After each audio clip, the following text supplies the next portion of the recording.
Hello, welcome back to Pages into the Past. So, last video, I did the 2-hour Viking apron dress. I really wasn't happy with the color of the underdress, so I decided I'll make a white one. But this time I'm going to use a different tutorial. I'm going to use Handcrafted History, and I'm going to use their tutorial. One of the pieces of their tutorial is a 2-part sleeve, and I know this sleeve fits me well, so I figured instead of trying to draft my own, I was going to use something I already had, and I'm going to use their tutorial. So let's see how that goes. Okay, now we've cut out the gores. The original instructions said something about 4 sets of gores, but that's really full. And I decided to do 3 sets of gores based on the amount of fabric that I had. The directions say anywhere from 50 to 80 centimeters in width, which turns out to be between 20 and 30 inches wide, maybe a little over 30. So I cut these at 15-inch panels at the bottom, which will give me a 30-inch gore times 3. I figured that's going to be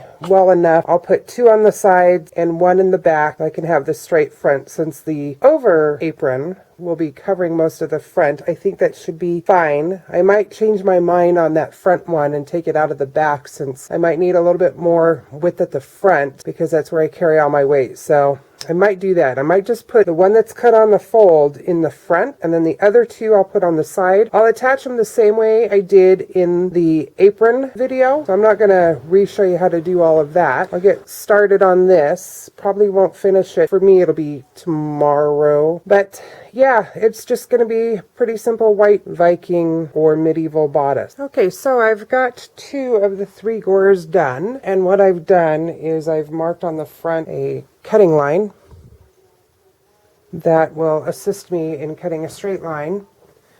The approximate length of my gore, I'm going to leave it a little bit short so that I can work on the point if I need to cut more. I don't want to overcut. We've got all of our gores added. The next step, it says, is to draft a small neck hole. And so the best thing to do at this point in time is to just kind of create a curve to cut out.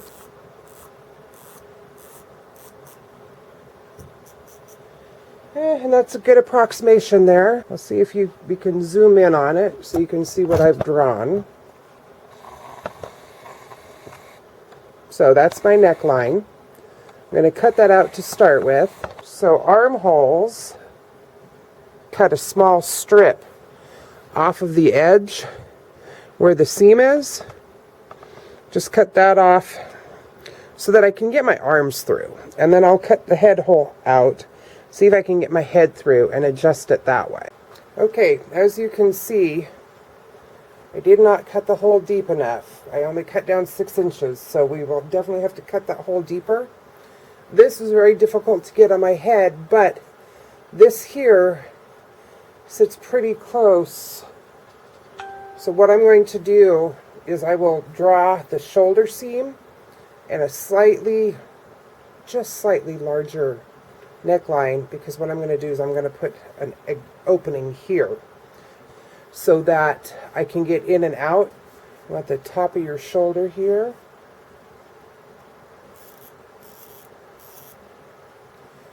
And then center front.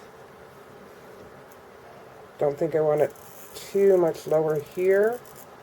Ever slightly larger here. Shoulder here.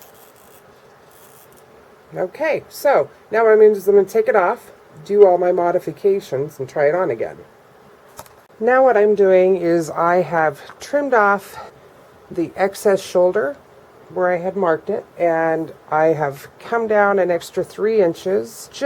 I'm thinking 9 inches from the top is a pretty good way to go. And now what I'm going to do is I'm just going to use my French curve to kind of give it a curved look so that I can choose to make it more narrow, and then on the back give it a little bit more width. So what they have done in this first one is they've really cut a very shallow front. My curve is just a little short, but in the back I'll use a deeper curve. So what I will do is just give myself kind of a leeway to guide myself to what I'm kind of looking for.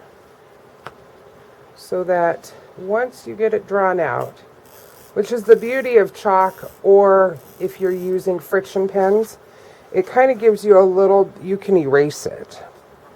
Now on the back, so we're going to keep the same depth, marking the front and the back.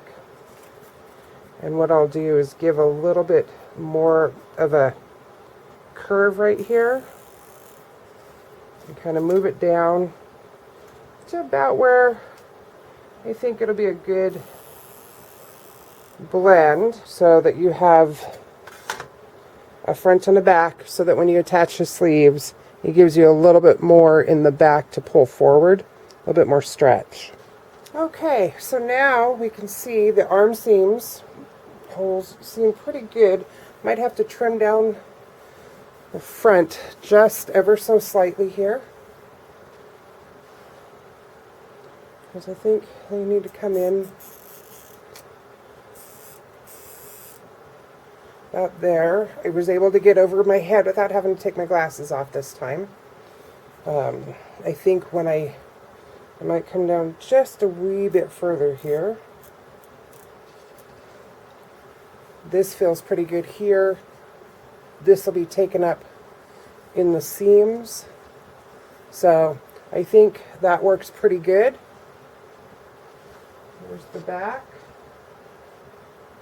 So, okay, on to the next phase. I'm going to trim these down just a little bit more, and then I'm going to attach the sleeves. Here is one sleeve on. So, good range of movement, not too tight.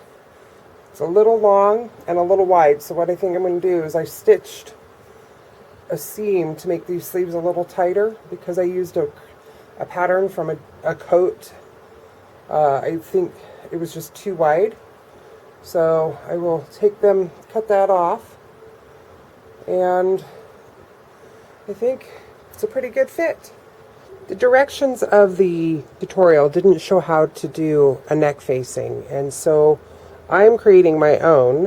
What I have done is kind of created a line drawing of the neckline that I have, my slit, and then coming down just a little beyond, I am creating a facing, which I will, this is for the front only. I'll flip this over and do the same for the back. I'm doing this on tracing paper so that you can see, well, maybe you can see better there. You can see the tracing that I did of the neckline. And this will just go on the inside. I'll stitch it to the neckline so that it flips to the inside. And then I have hems to finish. Hello again. Okay, so I have finished the facing. This is on inside out so that you can see. My recommendation is to make this longer. Add a couple extra inches. I made mine too short. Stitching that by hand was the only way I could get it that close before I turn it, or before I turned it. So it's all pressed. Now the next thing that I'm going to do is I'm going to shorten the sleeves, shorten the hem, because I don't want to step on it. So this is what the facing looks like when it's on. And here's the back. So carry on. Now we're at the hemming stage, and because I have a really hard time pinning for myself, what I've done is I put my dress form on my table so that I can pin up how far I want the front and the sides to be. But if you don't have somebody to help you, make sure your dress form's your height and pat it out to your measurements, and then you can put her on a table and, you know, just spin her about as needed to get your hem pinned.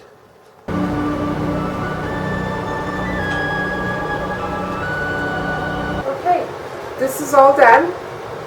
I've got it hemmed just about the floor. Got lots of reach. So I'm very happy with that. There you go. And there you have it, a 2-day project. using all scrap material. If I can do it, you can do it. I've showed you how. So keep on sewing, and don't forget to hit that subscribe button.